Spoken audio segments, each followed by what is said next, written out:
اعوذ باللہ من الشیطان الرجیم بسم اللہ الرحمن الرحیم رب اشرح لی صدری ویسر لی امری واحلل عقدۃ من لسانی یفقهوا قولی ان اللہ وملائکتہ یصلون علی النبی یا ایھا الذین آمنوا صلوا علیہ وسلموا تسلیما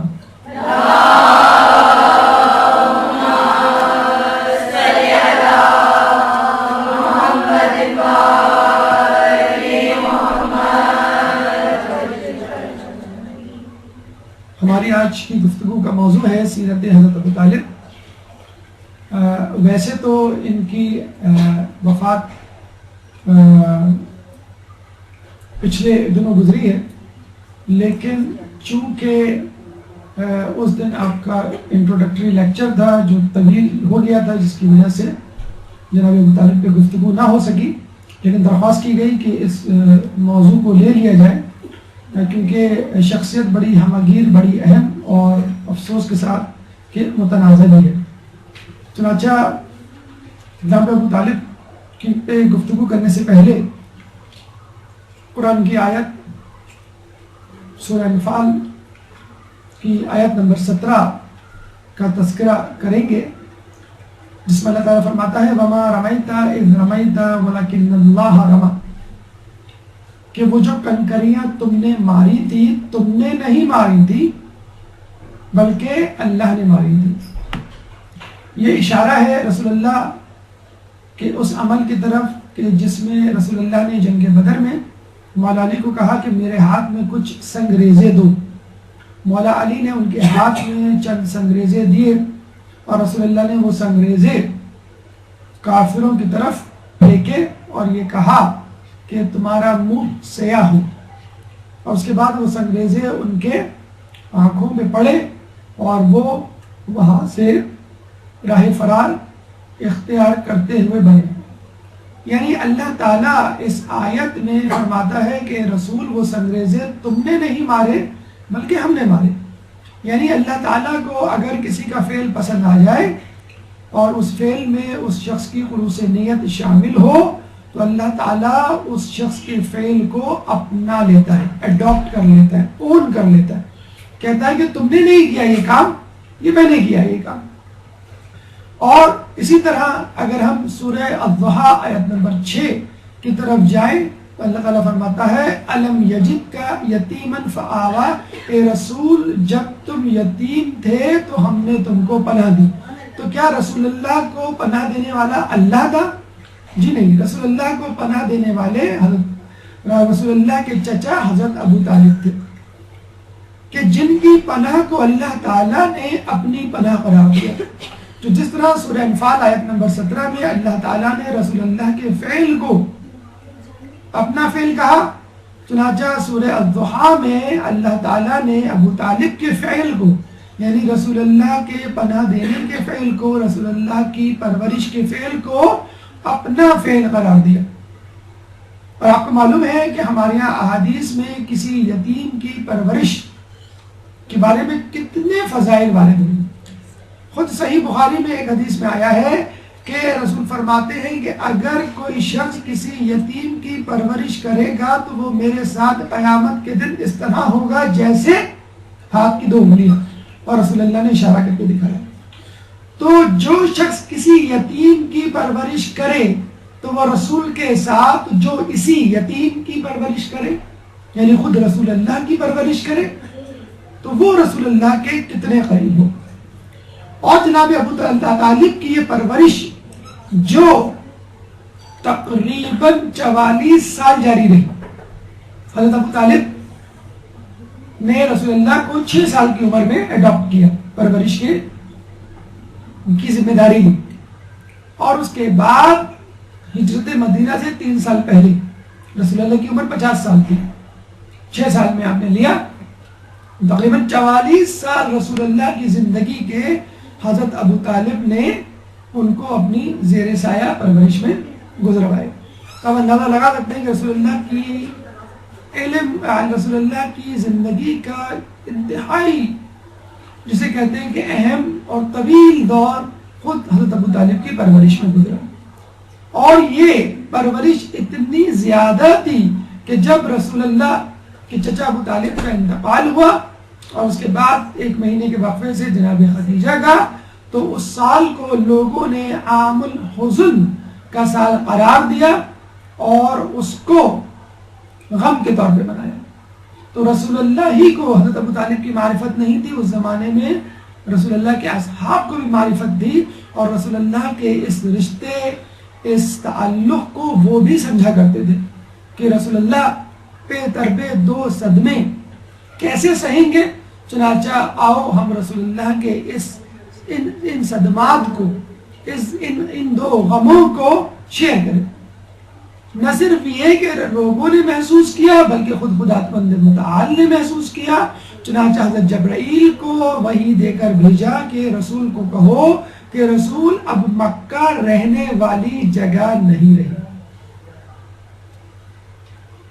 چنانچہ جبرائیل وحی لے کر آئے کہ اب ہجرت کی تیاریاں شروع کر دیں۔ رسول اللہ نے ہجرت کی تیاریاں، منصوبہ بندیاں شروع کر دی اور 3 سال بعد مدینے سے ہجرت کر گئے۔ لیکن قدرت کا کرشمہ دیکھیے، مکے میں رسول کی حفاظت کا ذمہ ابو طالب کے حصے میں، تو مدینے میں علی ابن ابی طالب کے حصے میں۔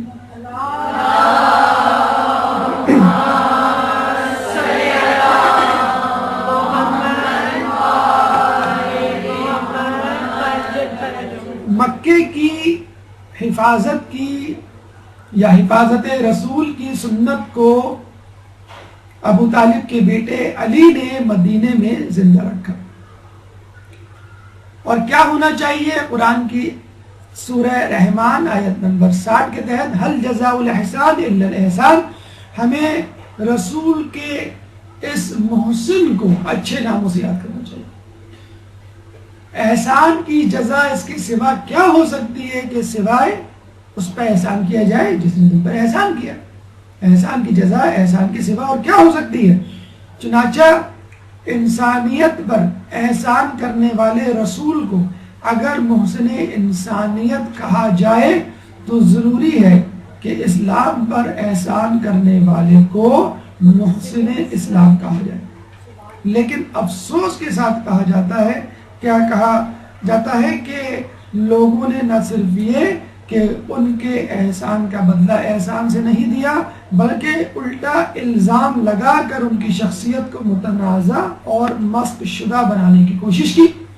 اور الزام بھی کوئی چھوٹا موٹا نہیں، بہت بڑا، کیونکہ شخصیت بڑی تھی تو ضروری تھا الزام بھی بڑا لگایا جائے۔ چنانچہ حضرت ابو طالب پہ الزام کفر لگایا گیا، اور یہ کوئی نئی بات نہیں، ایسا الزام حضرت علی پہ لگایا گیا۔ لیکن افسوس کی بات یہ ہے کہ حضرت علی پر غیروں نے الزام لگایا اور ابو طالب پہ اپنوں نے الزام لگایا۔ علی پہ الزام لگانے والوں کو خوارج کہہ دیا گیا، کلاب النار، جہنم کے کتے، اسلام سے خارج کہہ دیا گیا۔ لیکن افسوس کے ساتھ کلمہ گو مسلمانوں نے حضرت ابو طالب کی شخصیت کو متنازع بنایا اور دشمن لگایا۔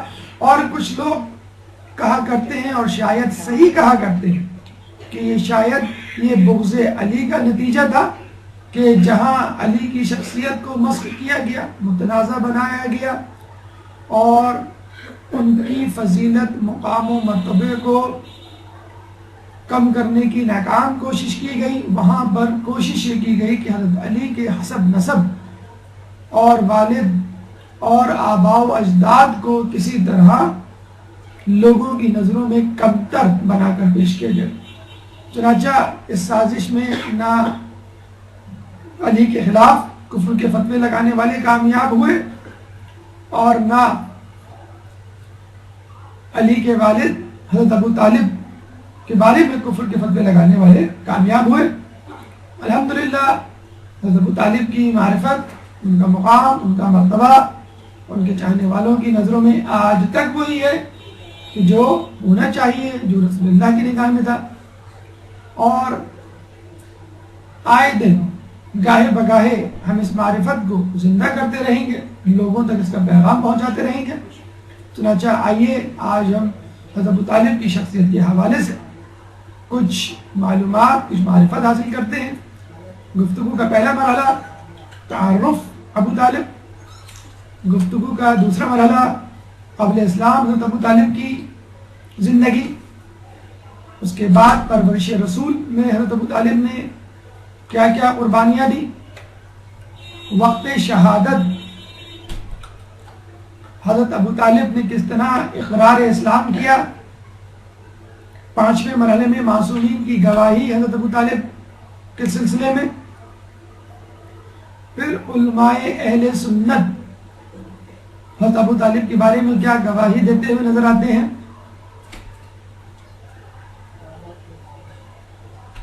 غلط روایات کا بطلان، اور سب سے آخر میں کلام آخر۔ گفتگو کا پہلا مرحلہ تعارف، ایک درود پڑھ دیں محمد والے۔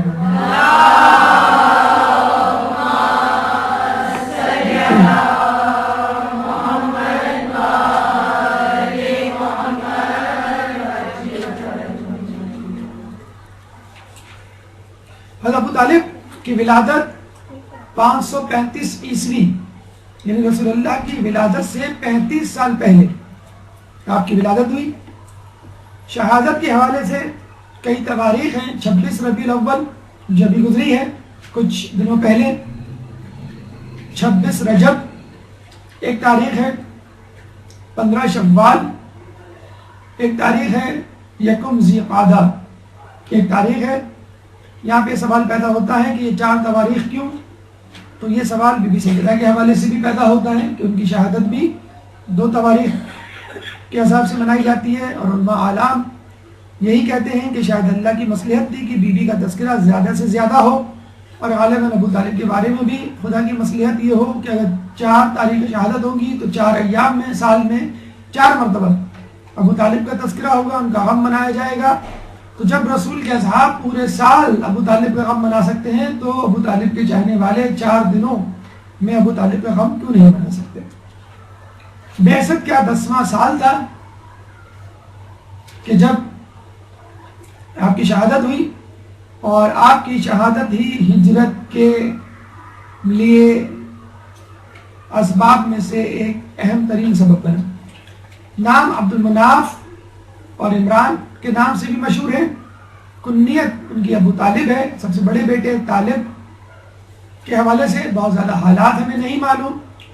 تواریخ میں آیا ہے کہ جنگ بدر میں کفاروں نے زبردستی ان کو اپنے ساتھ لے جانے کی کوشش کی کہ مسلمانوں کے خلاف لڑے، اور آپ راستے میں فرار ہو گئے۔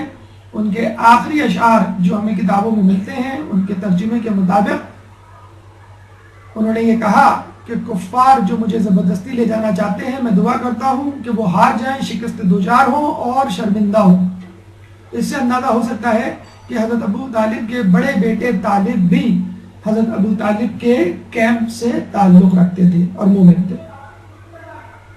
القاب میں سید البطحا ان کا لقب ہے، سید یعنی سردار، بطحا زمین کو کہتے ہیں، ایسی چٹیل میدان والی زمین کہ جس میں پانی کی گزرگاہ شامل ہو، کشادہ زمین کو بھی کہا جاتا ہے۔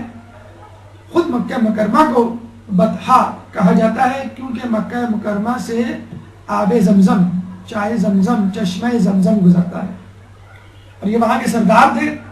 اپنے باپ حضرت عبد المطلب کے بعد سردار بنے، اور نہ صرف سردار بنے بلکہ حاجیوں کی میزبانی بھی ان کے ذمہ آئی۔ والد عبد المطلب بن ہاشم بن عبد المناف بن قصی،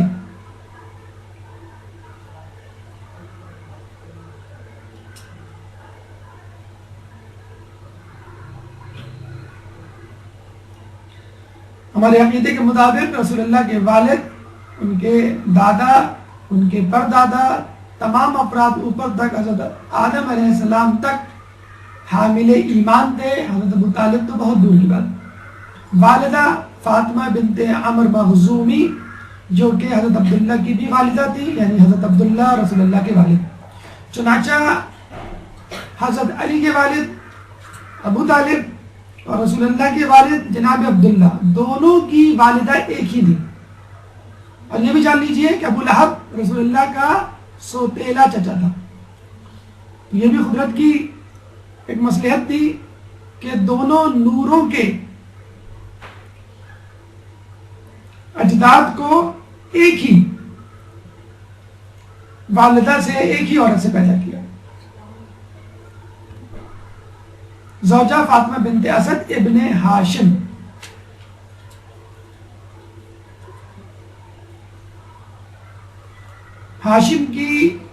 ہاشم کے دو بیٹے تھے، اسد اور عبد المطلب. عبد المطلب کے بیٹے ابو طالب اور اسد جو کہ ہاشم کے بیٹے تھے ان کی بیٹی فاطمہ. چنانچہ حضرت علی اور حضرت علی کے والد ابو طالب اور والدہ فاطمہ دونوں آگے چل کر بنی ہاشم کے جو سردار ہیں جناب ہاشم سے مل جاتے ہیں. تو حضرت علی ماں اور باپ دونوں طرف سے بنی ہاشم ہیں، دونوں طرف سے علوی ہیں. آپ کی اولادوں میں 7 اولادیں ملتی ہیں، 4 بیٹے 3 بیٹیاں. 4 بیٹوں میں طالب بڑے بیٹے جن کی کنیت ابو طالب کی وجہ سے آپ مشہور ہوئے، جناب عقیل مسلم بن عقیل کے والد جو سفیر حسین کہلاتے ہیں اور کوفے میں امام حسین کی آمد سے پہلے شہید کر دیے گئے. جناب جعفر، پورا نام جعفر طیار، اور طیار ان کو اس لیے کہا جاتا ہے یعنی پرواز کرنے والا کہ جنت میں ان کو 2 پر دیے جائیں گے، کیونکہ جنگ موتا میں ان کے دونوں بازو قلم کر دیے گئے تھے.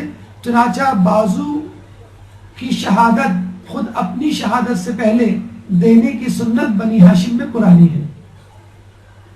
جنگ موتا میں جناب جعفر طیار نے اپنے دونوں بازو دیے اور حضرت عباس نے کربلا میں اپنے دونوں بازو دیے. علی ابن ابی طالب کے بارے میں آپ لوگ بخوبی آگاہ ہیں. تو آپ نے دیکھا کہ تمام بیٹے اپنی حیثیت اپنی فضیلت میں یکانہ تھے. 3 بیٹیاں ام ہانی، جمانہ اور ربدہ. ام ہانی کے بارے میں ملتا ہے کہ یہ وہ خاتون تھی کہ جن کو یہ شرف حاصل ہوا کہ جن کے گھر سے رسول اللہ نے شب معراج کا سفر طے کیا، شروع کیا. تو یہ 7 اولادیں تھیں حضرت ابو طالب کی. جناب عقیل کی اولادیں، جناب جعفر کی اولادیں، خود حضرت علی کی اولادیں، تمام کی تمام کربلا میں جو ہے شہادت دیتے ہوئے اور اللہ کی راہ میں قربانی دیتے ہوئے نظر آتی ہیں. ہماری گفتگو کا دوسرا مرحلہ قبل اسلام حضرت ابو طالب کے حوالے سے گفتگو. ایک درود پڑھ دے محمد والے محمد.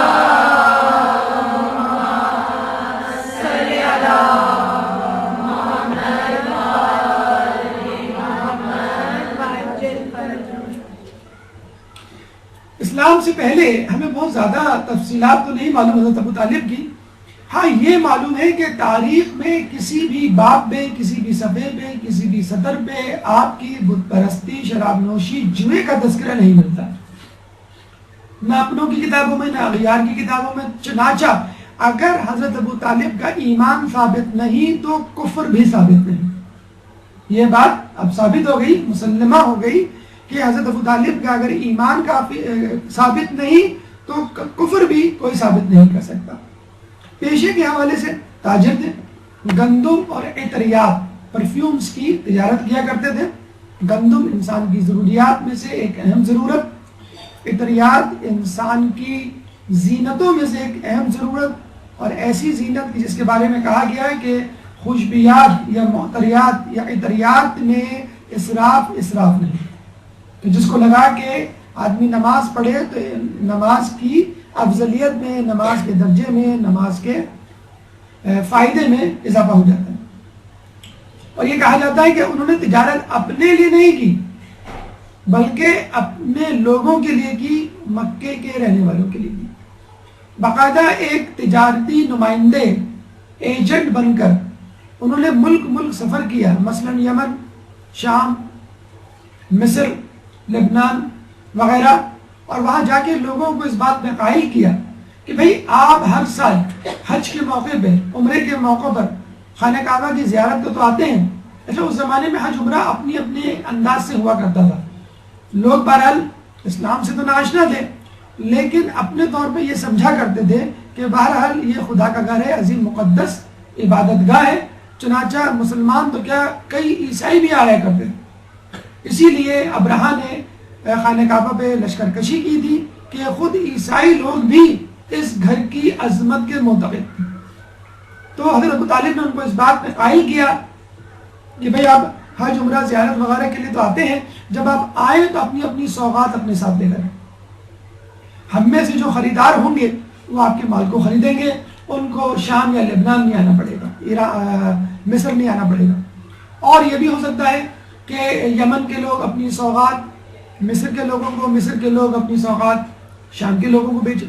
مثلا یمن کی چادریں شام کے لوگوں کو بیچیں، اور شام سے جو ہے وہ کاٹن خریدیں مصر سے، اور مصر کے لوگ شام کو جو ہے اپنے کاٹن بیچیں، اور شام کے لوگ اپنے خشک میوے.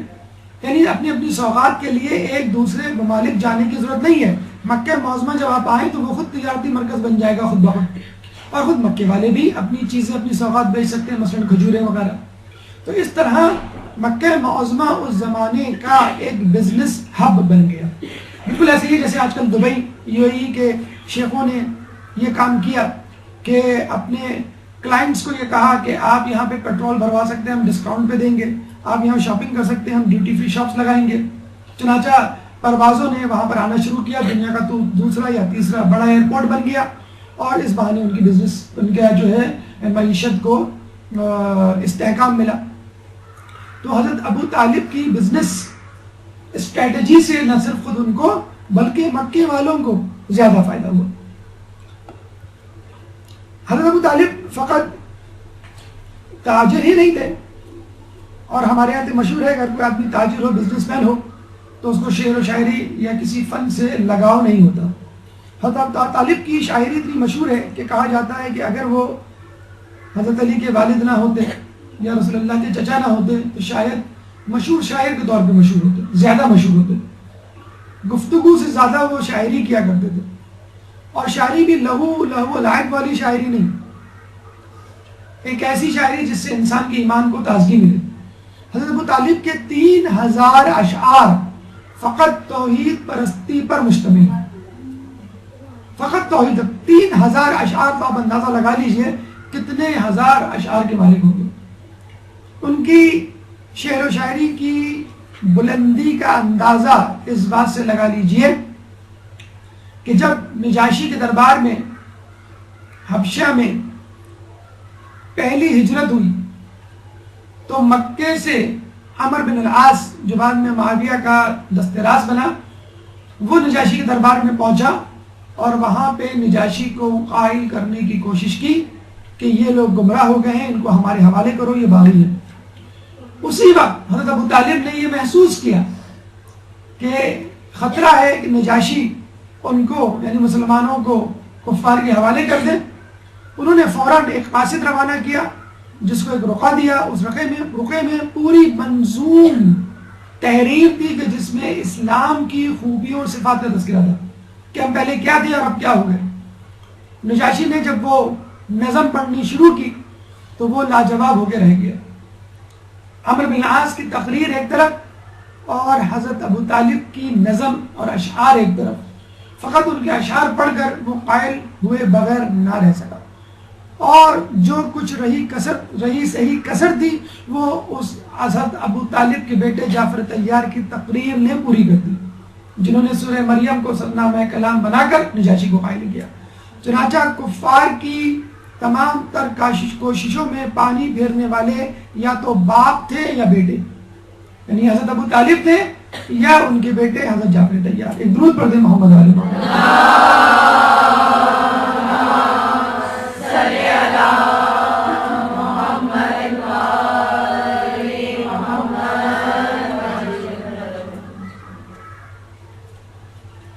بہادر سپاہی، عموماً شعر و شاعری کا لڑائی جھگڑے سے کوئی تعلق نہیں ہوتا، لیکن جب جہاد کی بات آئے گی، جب مظلوم کو حق دلانے کی بات آئے گی تو لڑائی جھگڑا پھر جہاد کہلائے گا.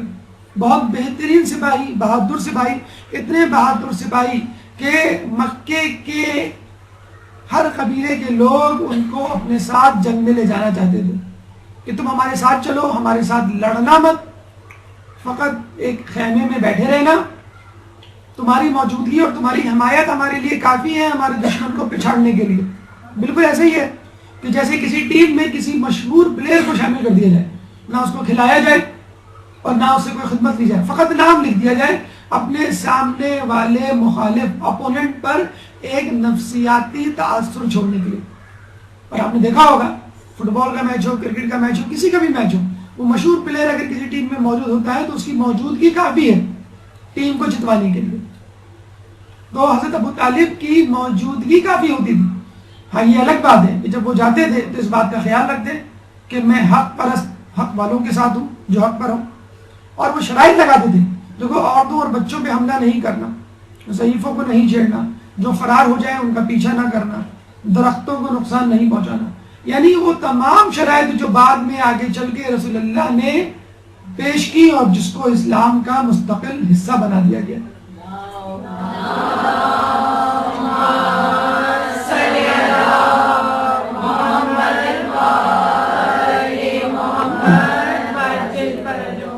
کہا جاتا ہے کہ ہمارے چھٹے امام سے کہا گیا ہے کہ یہ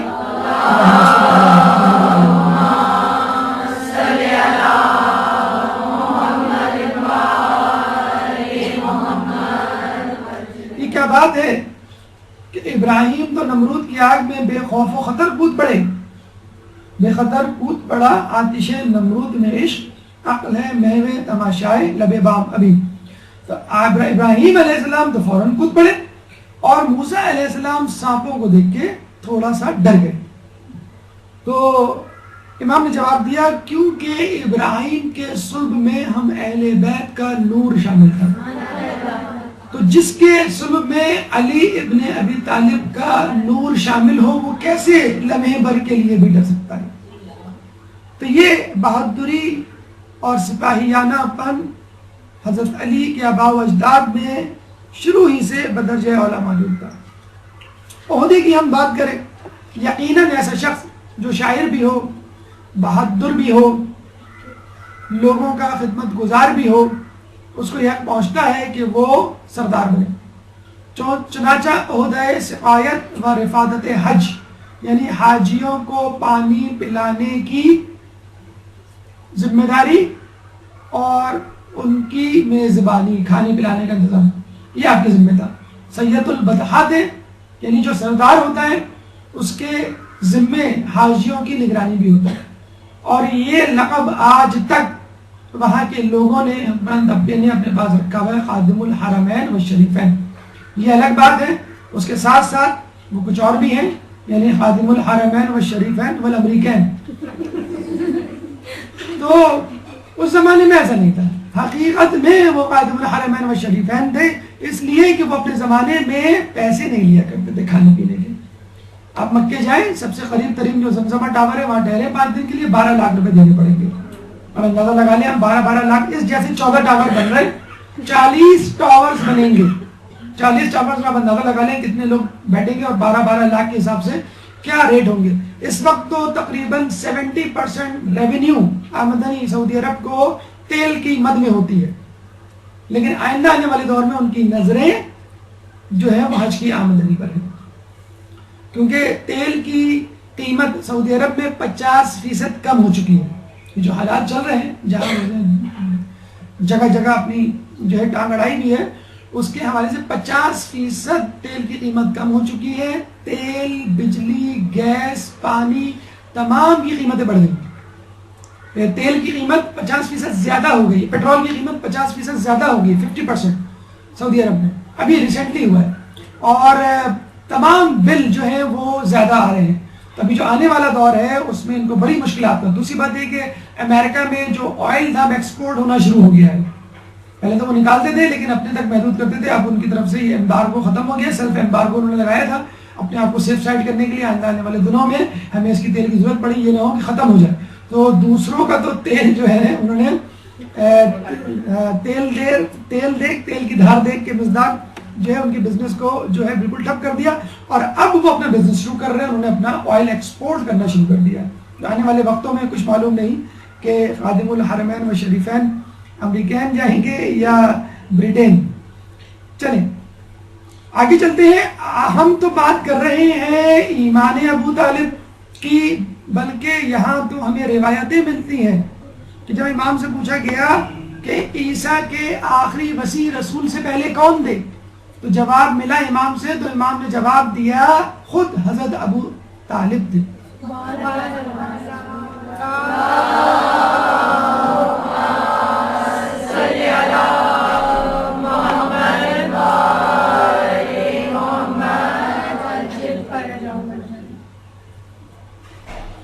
تو ایمان تو بہت دور کی بات، یہاں تو وسیع ہے.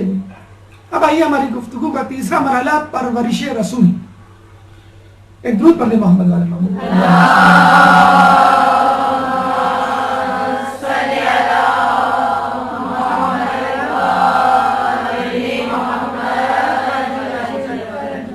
میرے امام کا جو بھی غلام ہوتا ہے نگاہ حق میں وہ عالی مقام ہوتا ہے.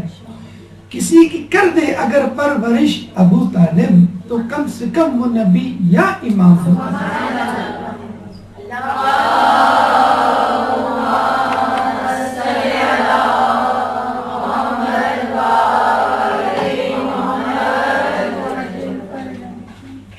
پرورش ابو طالب کے حوالے سے جب حضرت عبد المطلب ابو طالب کے والد کا انتقال ہونے لگا تو انہوں نے اپنے بیٹوں کو بلایا اور لوگوں کو خصوصیت کے ساتھ تاکید کی کہ دیکھو محمد وہ بچہ ہے کہ جس کو نہ باپ کی شفقت ملی نہ ماں کا پیار.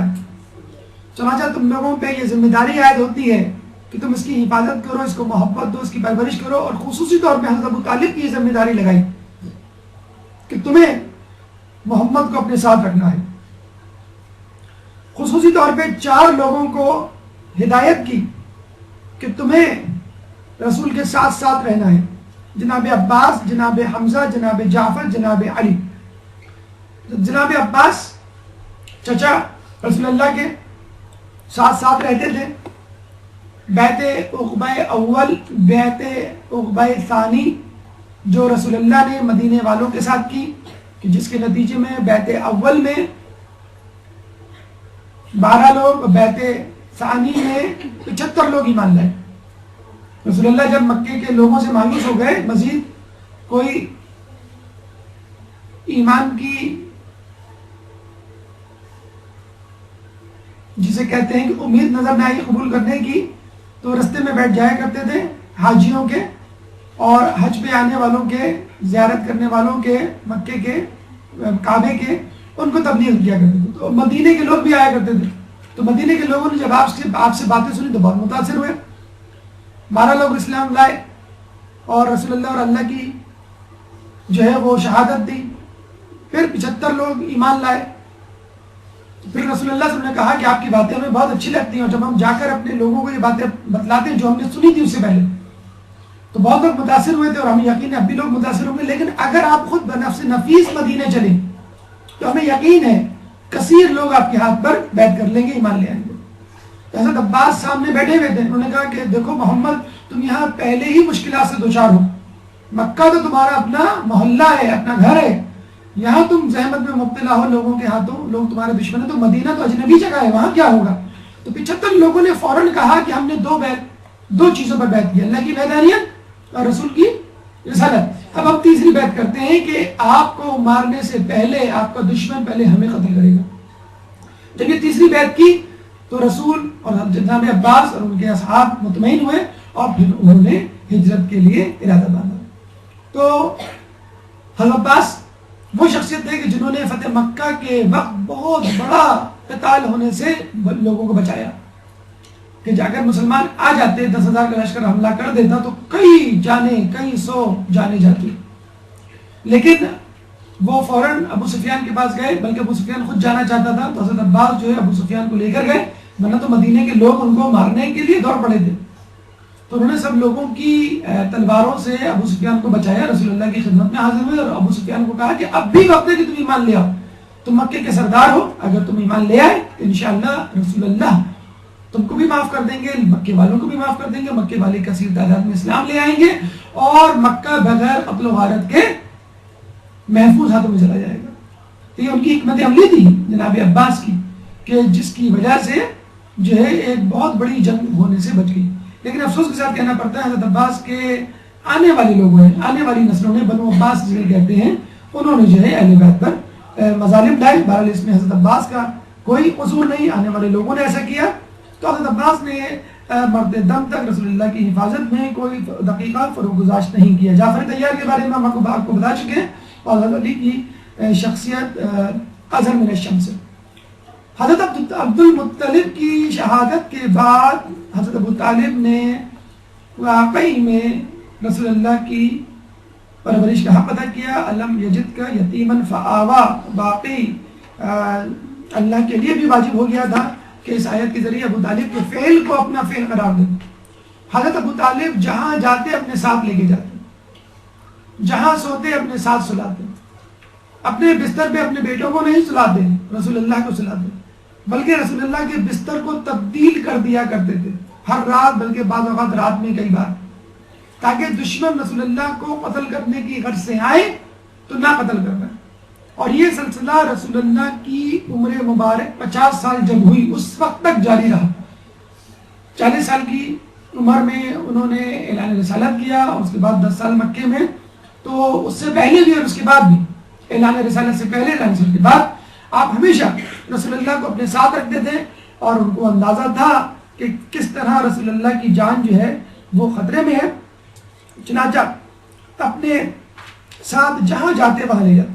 ابھی ہم نے آپ کو بتلایا تھا کہ جب یہ بنے تھے سردار, عموماً ہوتا یہ ہے کہ سردار وہ بندہ جو پیسے والا ہوتا ہے. مولا فرماتے ہیں کہ میرا باپ مکے کا سردار اس وقت بنا کہ جب وہ مفلس تھا, جب وہ غریب تھے. ہمارے ایم پی اے کون بنتا ہے؟ وہی بنتا ہے جس کے پاس پجیرو ہو, وہی بنتا ہے جس پر گاڑی کوٹی ہو, ایسا ہو, اور نہ بھی ہو تو وہ بنا لیتا ہے. حضرت ابو طالب کے پاس نہ پیسہ تھا, نہ درم و دینار تھا, اور نہ خادم الحرمین کے یا خادم الحرم جسے کہتے ہیں سید البطحاء ہونے کے بعد سقایت الحج یا رفایت الحج کا عہدہ سنبھالنے کے بعد ان کے پاس پیسہ آیا. پہلے سال انہوں نے 10,000 درہم قرضہ لیا, دوسرے سال پھر 10,000 درہم قرضہ لیا. ہونا تو یہ چاہیے تھا 10,000 درہم قرضہ لے لیا,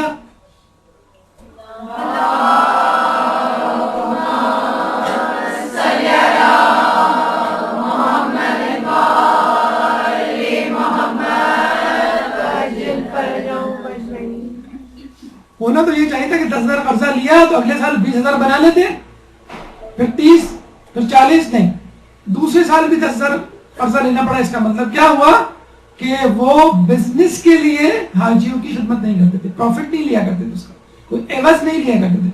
تیسرے سال پھر 10,000 درہم قرضہ لیا, چوتھے سال مزید 6,000, 16,000 تیسرے سال لیا, تو 36,000 درہم کا قرضہ ہو گیا. اس زمانے میں بہت بڑی رقم تھی. چنانچہ شام کا سفر کرنے کا ارادہ کیا, رسول اللہ کو ساتھ لیا, اور رستے میں ایک عیسائی پادری بحیرہ سے ملاقات ہوئی کہ جو کبھی اپنی خانقاہ سے نہیں نکلتا. اس زمانے میں رسول اللہ کا جب قافلہ وہاں آیا تو وہ فوراً باہر نکلا اور یہ کہا کہ جو بھی قافلہ آیا اس کو بلاؤ, میں اس کی دعوت کرنا چاہتا ہوں. لوگ بڑے حیران ہوئے کہ آپ تو کبھی اپنے حجرے سے, اپنی خانقاہ سے باہر نہیں نکلتے, یہ کون اتنے اہم لوگ ہیں؟ کیونکہ بحیرہ اس زمانے میں ایسے ہی تھا, نعوذ باللہ, جو سمجھیے جیسے رسول اس زمانے میں ان کا نبی. تو بحیرہ نے کہا کہ نہیں, میں بڑی اہم شخصیت کو اس قافلے میں دیکھ رہا ہوں. میں نے دیکھا کہ جہاں جہاں یہ قافلہ جاتا وہاں وہاں بادل سایہ کرتا ہوا جاتا.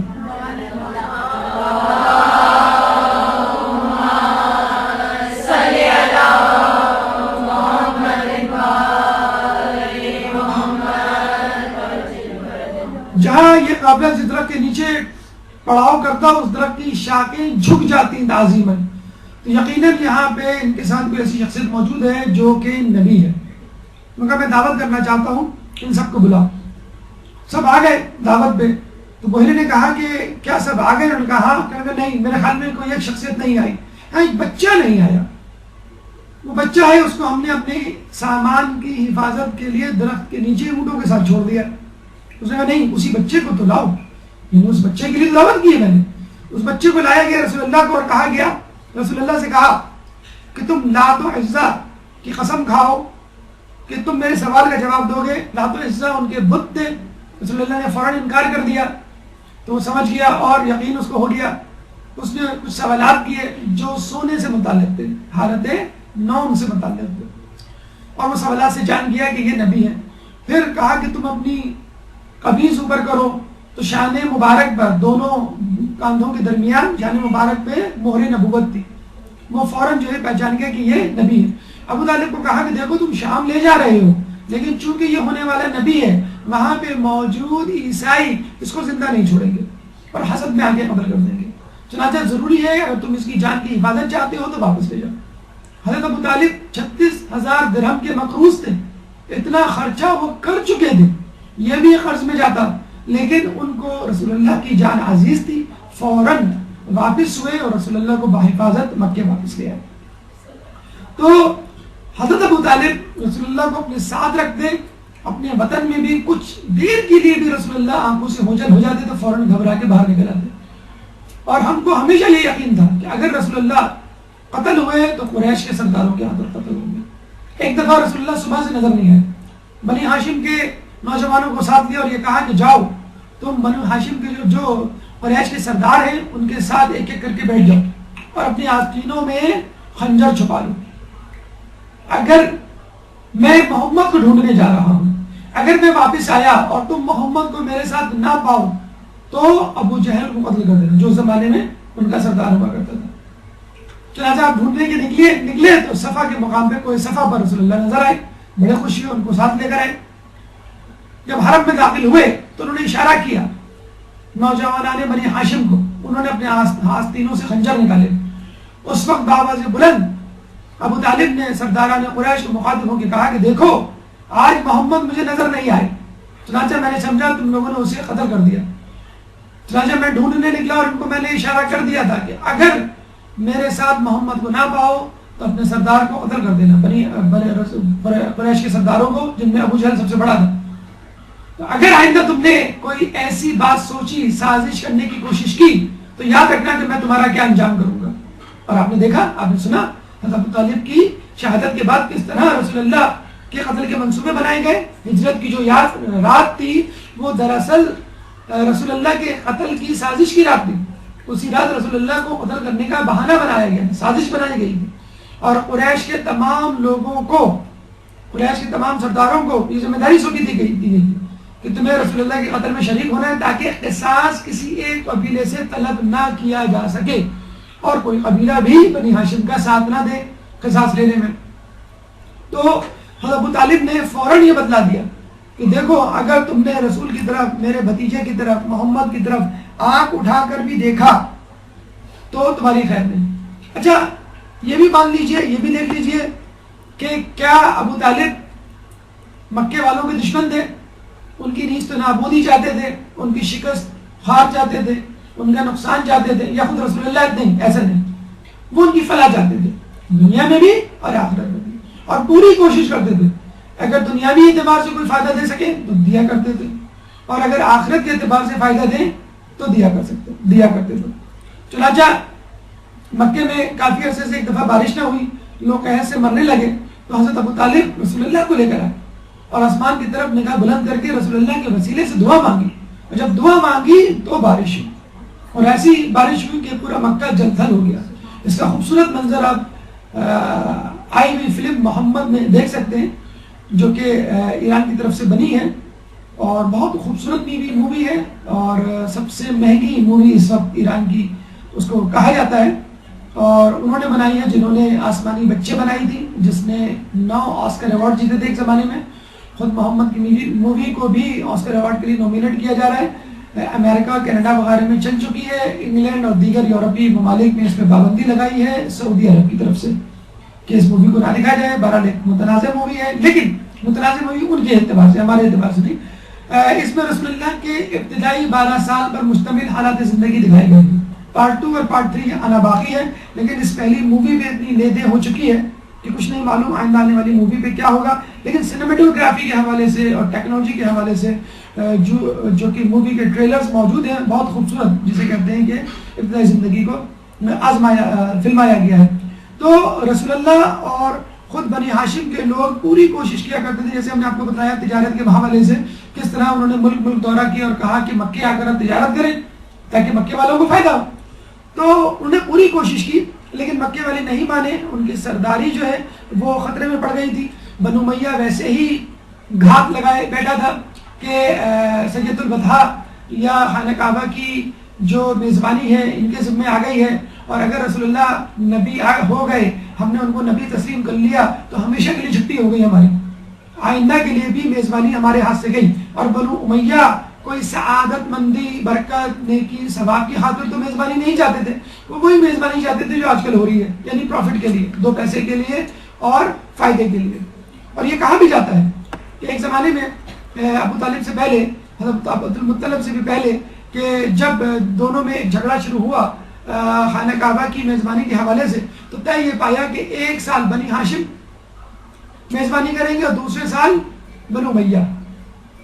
اور اتفاق کی بات یہ ہے کہ جب بنی ہاشم کی باری آتی تو خوب میزبانی ہوتی، خوب اچھی طرح انتظام کیا جاتا، خوب کھلایا پلایا جاتا، لوگوں کو کوئی شکایت نہیں ہے۔ لیکن جب بنو امیہ کا سال آتا، میزبانی کی باری آتی، تو اس سال کھانا کم پڑ جاتا، بڑی بدشگونی سمجھی جاتی ہے ہمارے یہاں دعوت میں، اگر کھانا کم پڑ جائے، نیاز کم پڑ جائے۔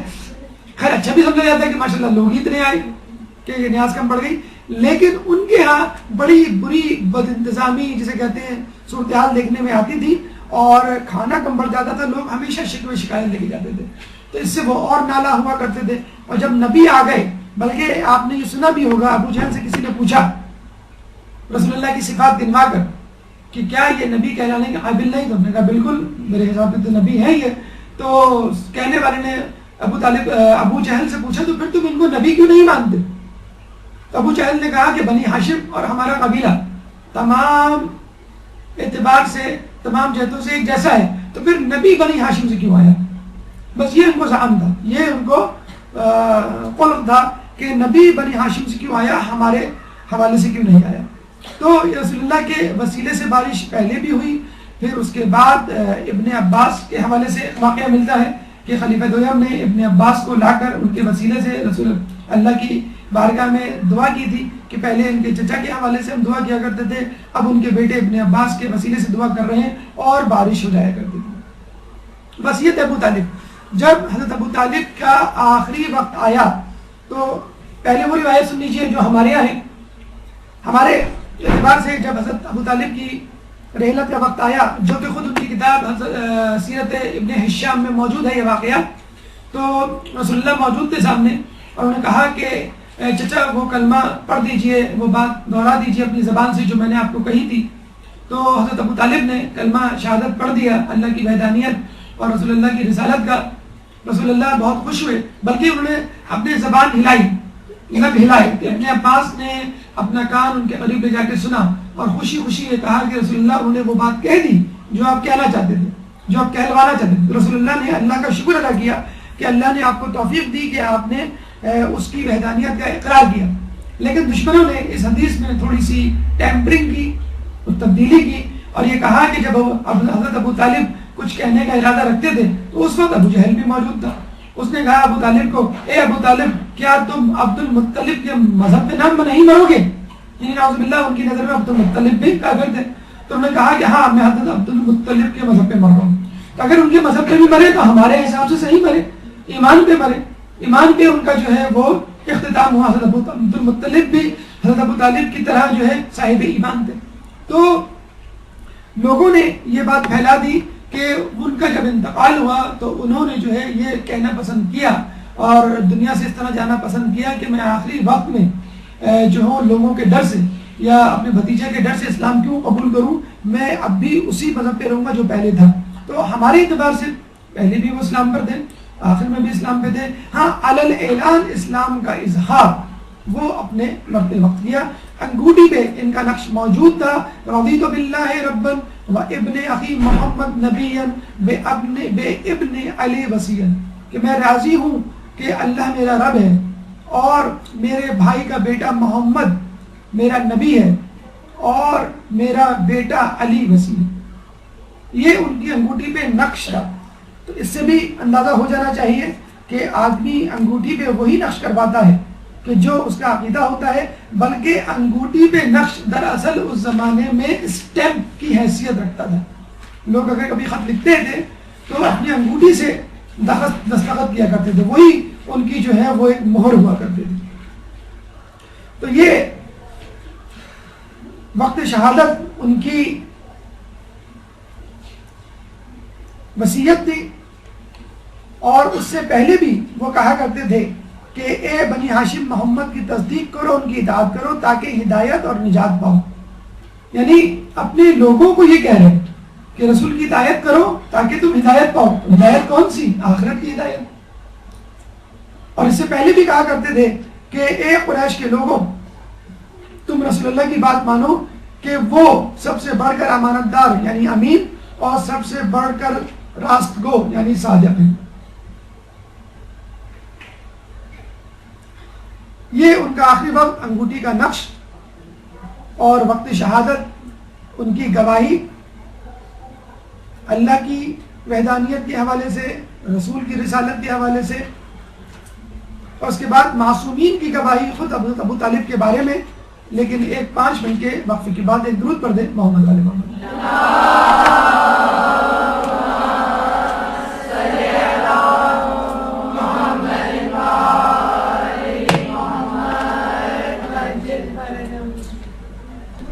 اعوذ باللہ من الشیطان الرجیم، بسم اللہ الرحمن الرحیم. جناب ابو طالب کے حوالے سے ہماری گفتگو کا 5واں مرحلہ کہ ایمان ابو طالب پہ معصومین کی گواہی یقیناً آخری گواہی ہوگی. پہلی گواہی خود رسول اللہ صلی اللہ علیہ وآلہ وسلم کی،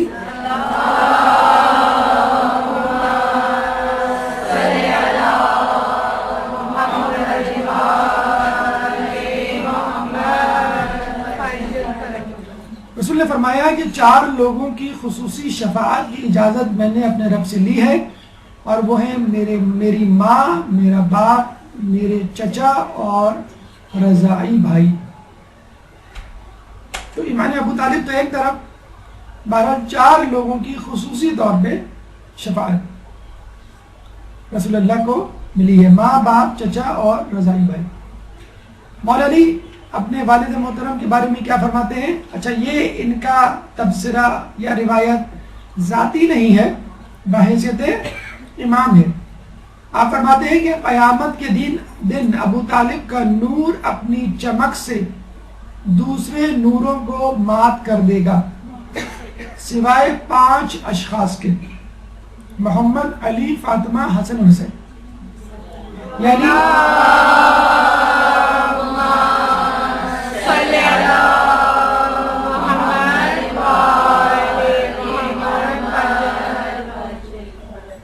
یعنی دیگر ائمہ کا نور بھی ابو طالب کے نور کے آگے مدھم پڑ جائے گا. اور کیوں نہ ہو، کیونکہ خود ابو طالب رسول اللہ کے پالنے والے، جس نے انسانیت پر احسان کیا اس کا کیا درجہ ہوگا، اور جس نے محسن انسان پر احسان کیا اس کا کیا درجہ ہوگا. پھر آپ فرماتے ہیں، اب ظاہر سی بات ہے یہاں پہ ایک سوال پیدا ہوتا ہے، اگر ایسا تھا تو نزاع ایمان ابو طالب کی بنیاد کیسے پڑی، یہ تنازع شروع کیسے ہوا؟ تو مولا فرماتے ہیں کہ خدا کی قسم ابو طالب مسلم اور مومن تھے، وہ بنی ہاشم کے ساتھ قریش کی دشمنی کے پیش نظر اپنے ایمان کو پوشیدہ رکھتے تھے. اور بہت سیدھی سی وجہ ہے، اگر وہ اپنے ایمان کو ظاہر کر دیتے تو جو پہلی بات، پہلا نقصان ان کو اٹھانا پڑتا وہ سید البطحہ یا سرداری سے ہاتھ دھونا. اور جب وہ سرداری سے ہاتھ دھو بیٹھتے تو پھر وہ طاقتور شخصیت نہ رہتے اور وہ رسول اللہ کی مدد نہ کر سکتے. چنانچہ ظاہری طور پہ اپنے آپ کو کافر ثابت کیا، ظاہر کیا، لیکن اندرونی طور پہ وہ مومن، جس کا تذکرہ بھی آگے آئے گا کہ اگر وہ کافر ہوتے تو پھر حضرت علی کو خصوصی طور پہ کیوں کہتے، اور دیگر افراد کو کیوں کہتے کہ تم رسول اللہ کے ساتھ نماز پڑھو، رسول اللہ کی مدد کرو. خود رسول اللہ کو کبھی انہوں نے منع نہیں کیا، خود حضرت علی کو کبھی منع نہیں کیا. جب کفار آئے تھے ابو طالب کے پاس یہ کہنے کہ تم اپنے بھتیجے کو سمجھاؤ، تو جب حضرت ابو طالب نے رسول اللہ سے بات کی تو انہوں نے کہا کہ اگر میرے سیدھے ہاتھ پہ سورج اور دوسرے ہاتھ پہ چاند رکھ دیا جائے تو بھی میں اس کام سے باز نہیں آؤں گا، چاہے اس راہ میں میری جان چلی جائے یا اللہ مجھے کامیابی سے ہمکنار کرے۔ تو ابو طالب نے یہ نہیں کہا کہ اب میری ذمہ داری تم پر سے اٹھ گئی، بلکہ یہ کہا کہ تم اپنے کام کو جاری رکھو، میں قریش کے لوگوں سے خود نمٹ لوں گا۔ تو اس موقع پر بھی انہوں نے جو ہے اگر رسول اللہ سے بات کی تو حکمت عملی کے حوالے سے بات کی ہوگی، یہ نہیں کہا کہ قتل اس کو چھوڑ دو یا میں تمہارا ساتھ نہیں دوں گا۔ یہ بہترین وقت تھا کہ جب وہ یہ کہتے تھے، اور انہوں نے یہ کہا کہ قریش والوں نے کہا ہے کہ تم ان کے دین کے بارے میں یہ باتیں کرتے ہو، ان کے دین کے بارے میں، یہ نہیں کہا کہ تم ہمارے دین کے بارے میں ایسی باتیں کرتے ہو۔ تو قریش کی شکایت کے باوجود اچھا انہوں نے یہ بھی کہا تھا کہ یا تو تم محمد کو ہمارے حوالے کر دو یا تم خود بات کر لو، تو نہ انہوں نے بات کی، یعنی اصرار کیا اس کام کو چھوڑنے پہ، اور نہ رسول اللہ کو قریش کے حوالے کیا۔ خود حضرت علی نے اپنی اولادوں کو اپنے والد ابو طالب کے لیے حج نیابت جسے کہتے ہیں بجا لانے کی تاکید کی، جو ہم کرتے ہیں اکثر فلاں مرحوم کی طرف سے حج۔ تو مجھے بتائیے کہ حج کس کی طرف سے ہوتا ہے؟ اگر ابو طالب نے پہلے حج نہیں کیا تو پہلے تو حج واجب نہیں تھا، رسول اللہ کے انتقال سے 1 سال پہلے ہوا، تو حضرت علی نے جب اپنی اولادوں کو حج بجا لانے کا حکم دیا تو یقیناً کسی مسلمان کے لیے ہی حج ہوتا ہے، کافر کے لیے نہیں ہوتا۔ تو یہاں سے بھی یہ بات ثابت ہو گئی کہ حج جو ہے وہ حضرت ابو طالب کے لیے تھا، اور حضرت ابو طالب اسلام کے لیے تھے۔ ایک درود پڑھتے محمد والے میں۔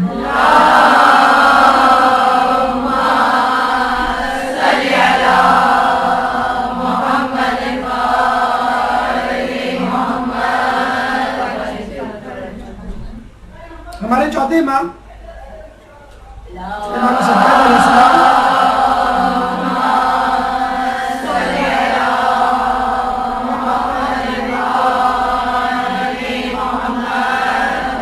سے جب پوچھا گیا ایمان ابو طالب کے حوالے سے، انہوں نے کہا کہ یہ کیسے ممکن ہے کہ ایک مسلمان عورت کافر مرد سے نکاح میں رہے اس کے کفر کے باوجود؟ اگر ابو طالب کافر تھے تو یقیناً اغیار کی نظر میں فاطمہ بنت اسد تو مسلمان تھی، اگر وہ مسلمان تھی تو کس طرح ابو طالب کے نکاح میں تھی؟ اس کا مطلب ہے دونوں مسلمان تھے، اور اگر وہ کافر ہو گئے تو ان کا نکاح ٹوٹ جانا چاہیے۔ جس طرح رسول اللہ کی زوجہ جناب میمونہ کے شوہر ہجرت حبشہ کے دوران حبشہ والوں سے متاثر ہو کے عیسائی ہو گئے تھے، تو نکاح فسخ ہو گیا، ان کا ٹوٹ گیا۔ اگر وہ واپس آتی تو اپنے قبیلے میں واپس نہ جا سکتی تھی، چنانچہ پھر رسول اللہ نے ان سے نکاح کیا، اور خود نکاح تو بہت دور کی بات ہے، حضرت ابو طالب اور فاطمہ بنت اسد کے نکاح کی بہت دور کی بات ہے، انہوں نے تو خود رسول اللہ اور جناب خدیجہ کا نکاح پڑھایا، اور یہ بھی کوئی بڑی بات نہیں۔ بڑی بات یہ ہے کہ نکاح کی ابتدا اس خطبے سے ہوئی جس میں اللہ کا نام لیا گیا، اللہ کی حمد بیان کی گئی۔ خود رسول اللہ کے بارے میں کہا جاتا ہے کہ رسول اللہ نے کبھی بھی کسی کافر کے ساتھ بیٹھ کے کھانا نہیں کھایا، کافر و مشرک کے ساتھ بیٹھ کے کھانا نہیں کھایا سوائے ابو طالب کے۔ تو اس کا مطلب کیا ہوا کہ حضرت ابو طالب کافر نہیں تھے، مشرک نہیں تھے، مومن تھے، جبھی رسول اللہ نے ان کے ساتھ کھانا گوارا کیا۔ جب ہمارے 5ویں امام امام محمد باقر علیہ السلام سے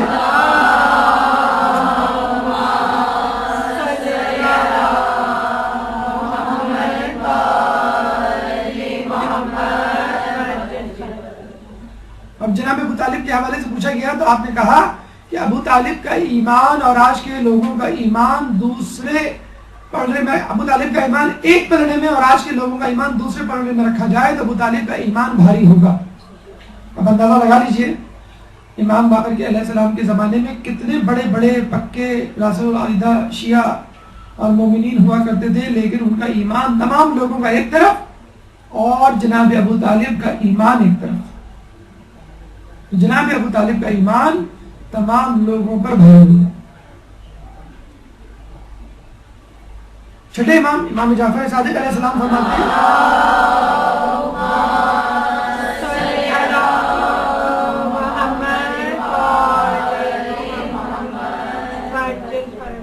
ابو طالب کا ایمان مثل اصحاب کہف تھا، چنانچہ ان کو دگنا اجر دیا جائے گا. اب یہ بات کہ اگر ان کے بت پرستی کے قصے نہیں تو ان کو نمازوں کے قصے کیوں نہیں ملتے؟ ہم وہی بات کہیں گے کہ تقیہ میں تھا ان کا ایمان، جیسے مثل اصحاب کہف جن نے تقیہ کیا ہوا تھا اپنے زمانے میں.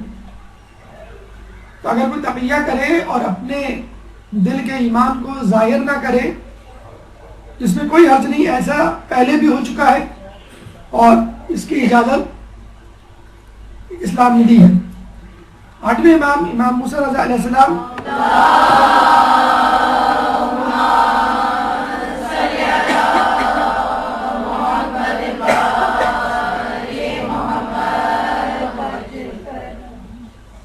کہا کرتے تھے، جب ان سے ایمان ابو طالب کے بارے میں پوچھا گیا تو انہوں نے کہا کہ ایمان ابو طالب میں شک کرنے والے کا ٹھکانہ جہنم ہے.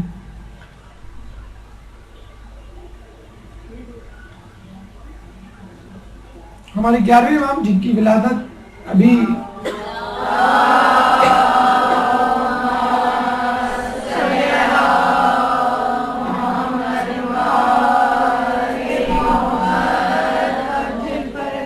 ربیع الثانی کو آنے والی ہے، جمعرات کے دن، وہ فرماتے ہیں کہ ابو طالب کا ایمان مومن آل فرعون کی طرح تھا. فرعون کے دربار میں جو مومن ان کا وزیر ایک تھا کہ جس کے بارے میں کہا جاتا ہے کہ اس نے اپنے ایمان کو چھپایا ہوا تھا، تقیہ میں تھا، اور کسی طرح اس کی زبان سے کبھی خدا کا کلمہ یا نام نکل گیا تو پھر بادشاہ کو شک ہوا اور اس نے ان کو شہید کروا دیا. اصحاب کہف، مومن آل فرعون، اس طرح کی کئی مثالیں تاریخ میں ہمیں ملتی ہیں کہ جب لوگوں نے اپنے ایمان کو دشمن کے ضرر سے بچنے کے لیے چھپایا، اور یہی کام حضرت ابو طالب نے بھی کیا. لیکن کبھی بھی ان کو بت پرستی، شراب، جوئے اور دیگر محرمات میں نہیں دیکھا کسی نے. اب آئیے ہماری گفتگو کا چھٹا مرحلہ، علماء اہل سنت ابو طالب کے بارے میں کیا کہتے ہیں. درود پڑھ دیں محمد علیہ وسلم.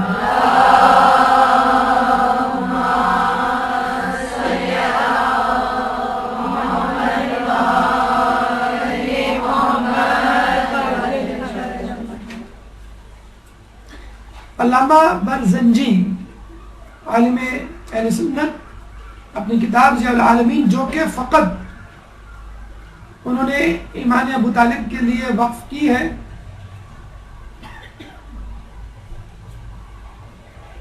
جس میں پورا چیپٹر ایمان ابو طالب کے حوالے سے ہے، دلائل پیش کیے انہوں نے ایمان ابو طالب کے. اس کے بعد امام احمد فرماتے ہیں کہ ابو طالب سے کینہ کفر کا ارتکاب، کفر کے ارتکاب کے برابر ہے. یعنی کینہ بھی رکھنا، ان کے بارے میں کوئی دشمنی والی بات دل میں رکھنا. علامہ تلمسانی فرماتے ہیں ابو طالب کو برائی سے یاد کرنا رسول اللہ کو دکھ دینا ہے، اور ایسا شخص قتل کے قابل ہے.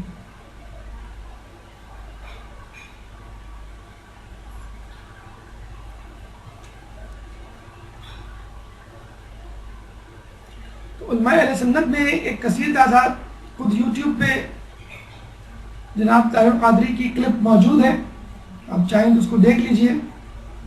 کئی علماء اہل سنت کے ریفرنسز، حوالہ جات اس میں موجود ہیں. تاریخی کتابوں میں سیرت ابن ہشام سر فہرست ہے کہ جس میں حضرت ابو طالب کے ایمان کے بارے میں واقعات موجود ہیں. ایک غلط روایات، بلکہ چند غلط روایات کے بارے میں وضاحت جو ضروری ہے، حضرت ابو طالب کے حوالے سے بھی ملتی ہے. صحیح بخاری کے ایک حدیث کے مطابق جہنم میں کم ترین عذاب ابو طالب کو دیا جائے گا، نعوذ باللہ، کہ جس میں ان کو آگ کی جوتیاں پہنائی جائیں گی جن کی تپش سے ان کا دماغ ابل پڑے گا، نعوذ باللہ نعوذ باللہ. تو یہ اور کسی نے پوچھا بھی تھا رسول اللہ سے کہ آپ تو جنت میں ہوں گے اور آپ کی چچا ابو طالب جہنم میں، تو انہوں نے کہا کہ کم از کم وہ شیاطین کے ہمسائے نہیں ہوں گے اور سانپ اور بچھی ان کو نہیں کاٹیں گے کم از کم، اور جو کم سے کم عذاب دیا جائے گا وہ آگ کی جوتیوں کا عذاب ہے. یہ ایک من گھڑت روایت ہے جس کے بارے میں ہمارے پاس روایت دلائل موجود ہیں. پہلی وجہ تو یہ حدیث مرسل ہے، یعنی اس کا راوی نامعلوم ہے. اور راوی کون ہے؟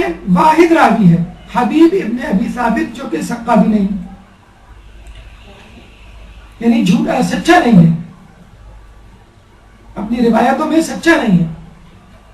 نمبر 3، ابن عباس سے جو روایت کی ہے حبیب ابن ابی ثابت نے، ابن عباس کی بہت ساری روایات ہیں خود حضرت ابو طالب کے ایمان پر دلالت کرتے ہوئے، تو وہ اتنی ساری روایات فقط ایک راوی کی روایت سے کیسے غلط ثابت ہو جائیں گی؟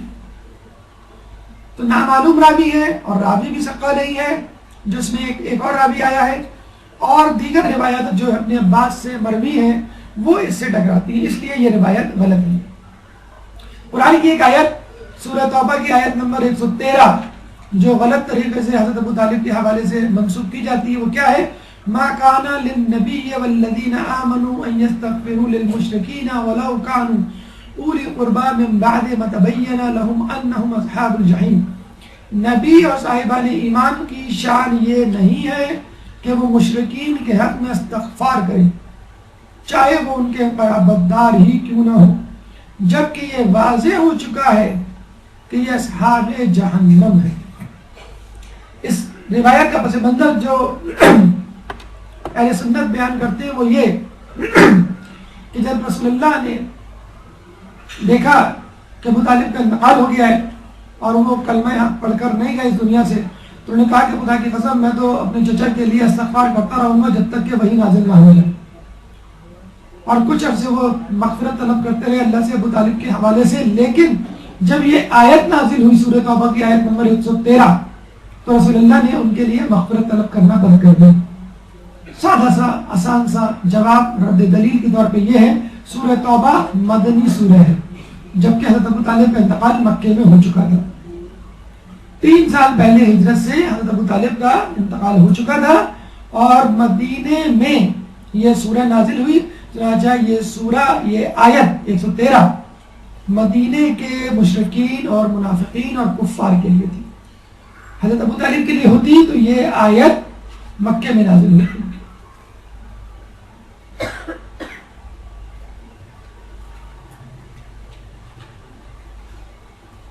تو یہ حدیث اور یہ روایت دونوں اپنے دور پہ غلط منسوخ کی گئی ہیں. حدیث تو ہے ہی غلط اور یہ آیت مدینے کے مشرکین اور کفار کے لیے بھی. آخر میں ہمارے چھٹے امام امام جعفر صادق علیہ السلام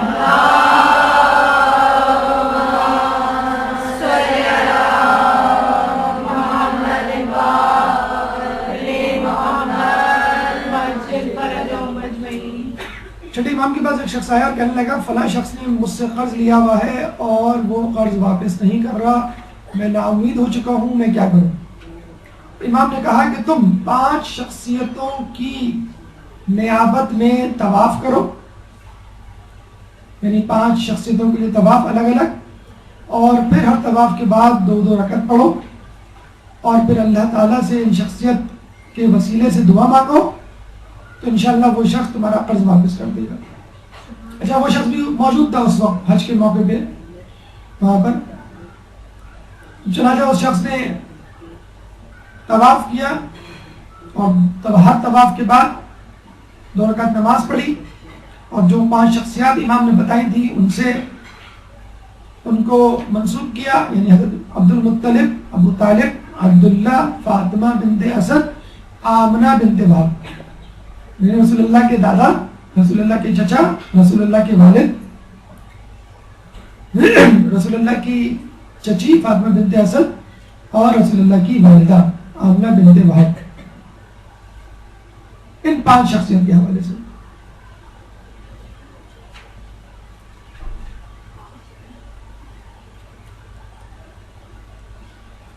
کہتے ہیں کہ اس شخص نے جب یہ وظیفہ مکمل کیا، یعنی 5 شخصیات کے حوالے سے طواف کیا اور پھر نماز پڑھی اور اس کے بعد جیسے ہی وہ حرم سے نکلا تو سامنے حرم کے باہر وہ شخص کھڑا ہوا تھا جس نے قرض لیا تھا اور وہ اس کے پیسے واپس کرنے آیا تھا. تو اگر کسی نے آپ کا قرض دبایا ہوا ہے تو آپ جائیں مکے وہاں پر، اور یہ ہوا ہے جب ہم گئے تھے حج پہ تو وہاں پہ مولانا صاحب نے ہمیں قصہ سنایا اور کہا اس بہانے اس طریقے سے کئی لوگوں کے قرض واپس ہوئے، لیکن افسوس کے ساتھ کسی نے واپس ہماری خبر نہ لی یعنی جنہوں نے طریقہ بتایا تھا کراچی میں آپ کسی سے فلیٹ خالی کروائیں تو 1,00,000 2 لاکھ تو لے گا، یا قرض واپس کروائیں تو کچھ تو وہ پرسنٹیج لے گا. بہرحال تو یہ ایک طریقہ ہے. اور آخر میں طولانی گفتگو سے بچنے کے لیے آخری جملہ کہ ابو طالب کے فضائل کے لیے کافی ہے کہ وہ علی کے بھی باپ تھے. وآخر دعوانا الحمدللہ.